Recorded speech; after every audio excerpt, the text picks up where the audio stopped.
बहुत समय पहले जुरासिक काल के दिल में जोरत नामक एक युवा और जिज्ञासु डायनासोर रहता था। जोरत एक शाकाहारी अपेटोसोरस था जिसकी लंबी गर्दन और विशाल काया थी। वह अन्य डायनासोरों से अलग था जो अपना समय भोजन खोजने या एक दूसरे से लड़ने में व्यतीत करते थे। जोरत को तो दुनिया के रहस्यों में दिलचस्पी थी और वह हमेशा यह जानने के लिए उत्सुक रहता था कि उसके जंगल से बाहर क्या है।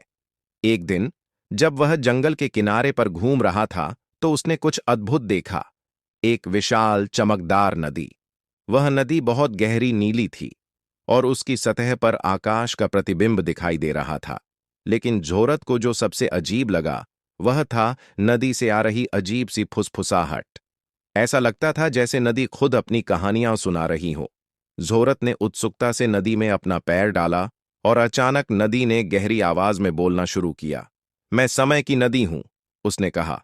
मैंने युगों का उत्थान और पतन देखा है, जीवों का जन्म और मृत्यु देखी है, जिसमें तुम जैसे विशाल प्राणी भी शामिल हो। लेकिन तुम, जोरत, अलग हो। तुम अपने प्रजाति के अंत को देखोगे। जोरत चौंक गया। अंत? तुम क्या कह रहे हो? हम डायनासोर तो बहुत ताकतवर हैं, हम हमेशा पृथ्वी पर राज करेंगे। नदी की आवाज हल्की हो गई, लेकिन गंभीर थी। हर चीज बदलती है, छोटे प्राणी। पृथ्वी खुद बदलती है और उस पर रहने वाले प्राणी भी। लेकिन समय किसी के लिए नहीं रुकता। जोरत ने महसूस किया कि नदी में कुछ खास था, जैसे वह उसे कुछ दिखाना चाहती हो।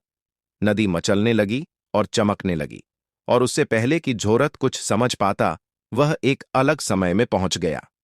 अब वह एक पहाड़ी पर खड़ा था और चारों ओर का दृश्य अलग था। यह जुरासिक काल नहीं था, यह भविष्य था। वह छोटे, तेज और अधिक अनुकूल प्राणियों को देख सकता था। वे पर्यावरण के साथ सामंजस्य से रहते थे, उपकरणों का इस्तेमाल करते थे और एक दूसरे से ऐसी भाषा में बात करते थे जिसे जोरत समझ नहीं सकता था। दूर उसने एक प्राचीन डायनासोर की हड्डियां देखीं, एक विशाल जीव का कंकाल जो यह याद दिला रहा था कि कभी यहां विशाल प्राणी रहते थे। नदी की आवाज फिर से गूंजने लगी। यह वह दुनिया है जो बनेगी। यह अंत नहीं है, बल्कि परिवर्तन है। तुम याद रखे जाओगे, लेकिन तुम्हारी धरोहर नए रूपों में जीवित रहेगी। जोरत को एक गहरी उदासी महसूस हुई, लेकिन साथ ही उसे एक शांति भी मिली। उसने समझा कि जीवन का चक्र सिर्फ शक्ति या प्रभुत्व के बारे में नहीं है, यह अनुकूलन और परिवर्तन के बारे में है। उसकी प्रजाति भी बदल जाएगी, लेकिन उनका अस्तित्व कभी खत्म नहीं होगा। वह नए रूपों में जारी रहेगा।